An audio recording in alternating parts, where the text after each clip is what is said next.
Hello everyone, আসসালামু আলাইকুম। Welcome back to my channel. আমি মাখনিস লাইফস্টাইল ব্লগ চ্যানেল থেকে আরও একটি নতুন ব্লগ ভিডিওতে আপনাদের সবাইকে ওয়েলকাম করছি।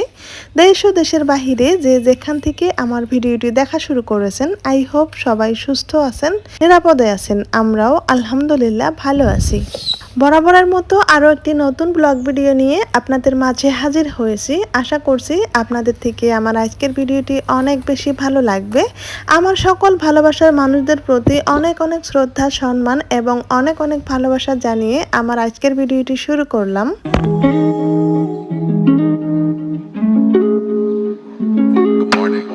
সারাদিনের ব্যস্ততার মধ্যে আমরা অনেক সময় নিজের জন্য কোনো আলাদা করে সময় বের করতে পারি না। ঘর সংসার, রান্নাবান্না, সন্তানকে নিয়ে স্কুলে যাওয়া, নিয়ে আসা, এইসব করতেই কখন যে দিন শেষ হয়ে যায় বোঝাই যায় না। তো আমার মনে হয় যে একটু সময় যখন পাই তখন নিজের পছন্দের কাজ করাটাও কিন্তু নিজের জন্যই হয়। আমার কাছে মনে হয় নিজের জন্য সময় বের করা মানেই কোথাও যে বাইরে ঘুরতে যাওয়া অথবা নিজের জন্য খরচ করা এমনটা নয়। কখনো কখনো নিজের বারান্দায় দাঁড়িয়েও কিন্তু একটু নিজের মনটাকে শান্তি দিতে পারি, স্বস্তি নিতে পারি। তো আমি যখন একটু সময় পাই, আমার এই যে বারান্দায় যে টুকিটাকি গাছগুলো আছে, তো এই গাছগুলো আমি যখন পরিষ্কার করি, গাছে পানি দেই, সুন্দর করে গাছের নিচের অংশটা মুছে নেই, তখন কিন্তু আমার অনেক ভালো লাগে। মনে হয় মনের ভিতরে কি জানি অজানা একটা শান্তি পাচ্ছি। তো যাই হোক, আমি যখনই সময় পাই তখনই কিন্তু এই বারান্দার গাছগুলোর সাথে সময় কাটাই এবং পানি দেই, সেই সাথে বারান্দাটা সুন্দর করে পরিষ্কার করে নেই। আজও সময় পাওয়ার সাথে সাথে সেই কাজটা করে নিচ্ছিলাম। আর বারান্দাটা মুছে নেওয়ার পর আমি ফ্যান দিয়ে শুকাতে দিয়েছিলাম। তো মনে মনে চিন্তা করছিলাম এখনই যদি কেউ এখান দিয়ে চলে আসে তাহলে কিন্তু বারান্দাতে পায়ের দাগটা লেগে যাবে, যেহেতু এখনো ভিজা আছে। তাই আমি মনে করলাম যে একটু ফ্যানটা দিয়ে তাড়াতাড়ি শুকাতে দেই।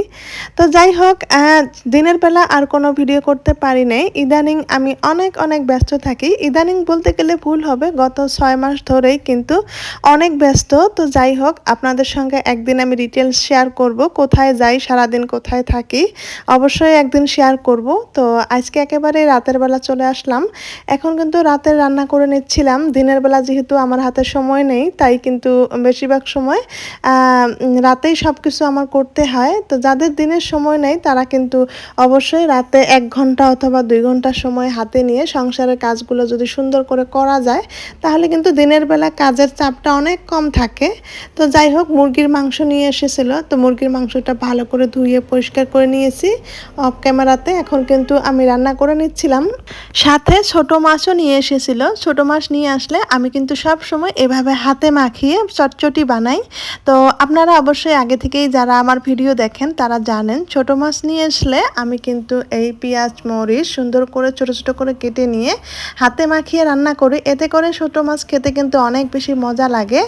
আর আজকেও কিন্তু অনেক বেশি মজা হয়েছিল। তো যাই হোক, এর মধ্যে কিন্তু আমার রান্নাবান্না হয়ে গিয়েছে, সবার খাওয়া দাওয়া হয়ে গিয়েছে।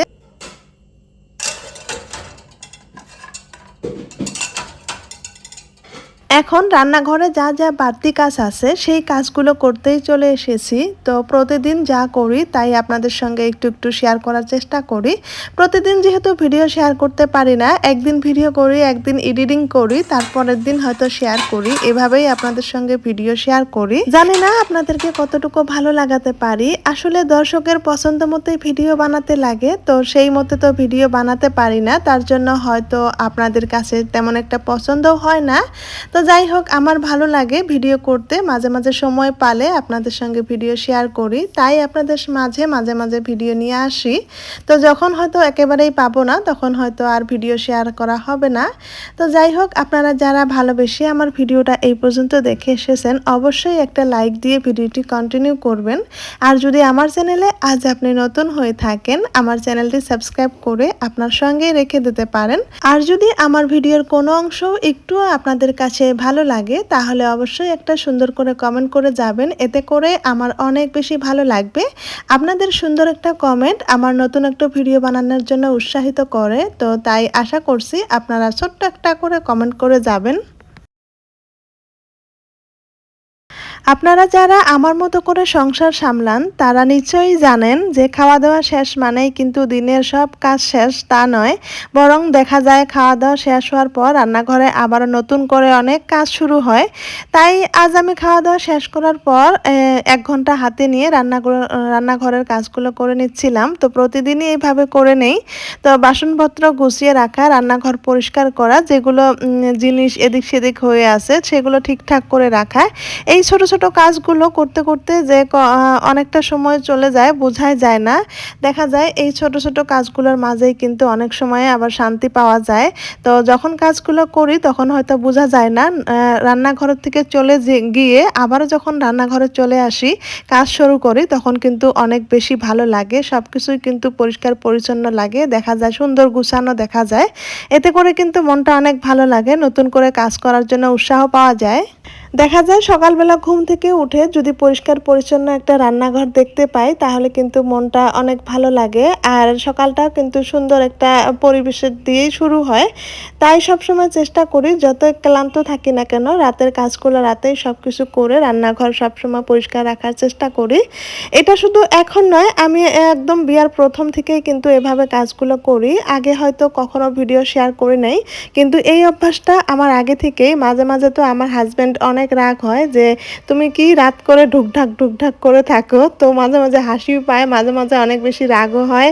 তো সারাদিনও কাজ করো আবার দেখা যায় রাতেও রান্নাঘরে এসে টুকটাক ঢুকঢাক শব্দ করে থাকো। তো আমি ওনাকে বলি আপনি কি বুঝবেন, একদিন যদি আমার কাজগুলো করে রাখতেন বা করতেন তাহলে হয়তো বুঝতে পারতেন যে একটা রান্নাঘরে কত ধরনের কাজ থাকে। যাই হোক, আপনাদের ভাইয়ার কথাটা বলতে গিয়ে আমার অনেক হাসি পাচ্ছিল। সংসার মানেই কাজ, কি বলবো, আসলে সংসারের কাজকর্ম দেখা যায় না, তো যে করে সেই তো বোঝে। অনেক সময় আমরা ইচ্ছা করলে দেখা যায় অনেক কাজই এলোমেলো করে রাখতে পারি, শুধু রান্না করে খেলেই তো হয়ে যায়। সেভাবে যদি থাকতে চাই তাহলে কিন্তু অনেক কাজের থেকেই বেঁচে থাকা যায়।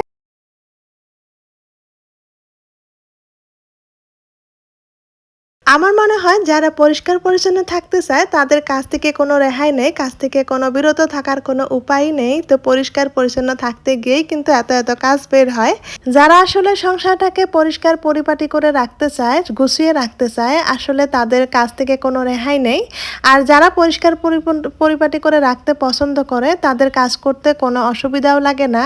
আমারও তো ঠিক তেমনই, কাজ করতে কোনো কষ্ট লাগে না যদি আমার শরীর ভালো থাকে, মন ভালো থাকে। তো সব মিলিয়ে আমি যদি কাজ যতই করে থাকি আমার কষ্ট লাগে না। যতক্ষণ পর্যন্ত ক্লান্ত লাগে না ততক্ষণ পর্যন্ত আমি কাজ করেই থাকতে পারি। তো যাই হোক, যারা পরিষ্কার পরিচ্ছন্ন করে থাকে তারা আসলে কাজ করে না, তাদের একটা নেশার মতো। আমারও কিন্তু এরকমই, সব কিছু পরিষ্কার রাখা, গুছিয়ে রাখা এটা একটা নেশার মতো। যখন দেখি যে পরিষ্কার পরিচ্ছন্ন নাই, সব কিছু এলোমেলো হয়ে আছে, তখন কিন্তু আর ভালো লাগে না, মাথার ভিতরে সেটাই খালি ঘুরঘুর ঘুরঘুর করে। তো অনেক সময় আবার দেখা যায় বাচ্চা নিয়ে সব কিছু সামলাতে পারি না, অনেক সময় কষ্ট হয়ে যায়, অনেক কিছুই আবার এলোমেলো থাকে। যখন আবার এলোমেলো জায়গাগুলো দেখি তখন কিন্তু আরও বেশি মনটা খারাপ লাগে। তো সেই জন্যই প্রতিদিনই একটু একটু করে চেষ্টা করি যাতে সব কিছুই একটু পরিষ্কার থাকে। এলোমেলো দেখতে গিয়ে নিজের নিজের অবস্থাই খারাপ হয়ে যায়, তার জন্যই কিন্তু আমরা সব কিছু পরিষ্কার করে রাখার চেষ্টা করি। তো আসলে যারা এই নেশাতে পড়েছে বা এই নেশাতে যুক্ত হয়ে আছেন তাদের কোনো রেহাই নেই, কোনো না কোনো দিক দিয়ে কাজ করতেই হবে।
আমরা তো মানুষ, আমাদেরও ক্লান্তি লাগে, আমাদেরও বিশ্রামের দরকার হয়। তাই কোনোদিন যদি খারাপ লাগে, বেশি ভালো না লাগে, তাহলে কোনো কিছু কিছু কাজ রেখে দেই, পরের দিন করি। যতটুকু পারি করি, বাকিটা পরের দিনের জন্য রেখে দেই। কারণ সংসারের কাজের কোনো শেষ নেই, একের পর এক বেরিয়েই থাকে। তো সংসারের কাজের পাশাপাশি নিজেকে ভালো রাখাও কিন্তু অনেক বেশি জরুরি। আমি ভালো থাকলে পরিবারের সবাই ভালো থাকবে। সবার জন্য যেহেতু রান্নাবান্না করতে হয়, সবার খেয়াল রাখতে হয়, তাই আমার ভালো থাকাটা খুব বেশি দরকার। তো যাই হোক, রাতে 1 ঘন্টা সময় নিয়ে আমি কিন্তু অনেক কিছু কাজ করে নিলাম। অফ ক্যামেরায়ও অনেক কিছু কাজ করে নিচ্ছিলাম। দেখা যায় ভিডিও অনেক বেশি লম্বা হয়, সেই কারণে মাঝে মাঝে থেকে থেকে একটু করে ভিডিও করেছিলাম। তো যাই হোক, রান্নাঘরটা সুন্দর করে পরিষ্কার করে নিলাম। এখন সকালে বুট পোলাও বানাবো, তার কারণে আমি বুট ভিজিয়ে রাখছিলাম। আর আপনারা যারা আমার ভিডিওটি এই পর্যন্ত ধৈর্য সহকারে দেখে এসেছেন, আপনাদের জন্য আমার মন থেকে অনেক অনেক ভালোবাসা রইল। দেখা হবে পরবর্তী কোনো ভিডিওর মাধ্যমে। আল্লাহ হাফিজ।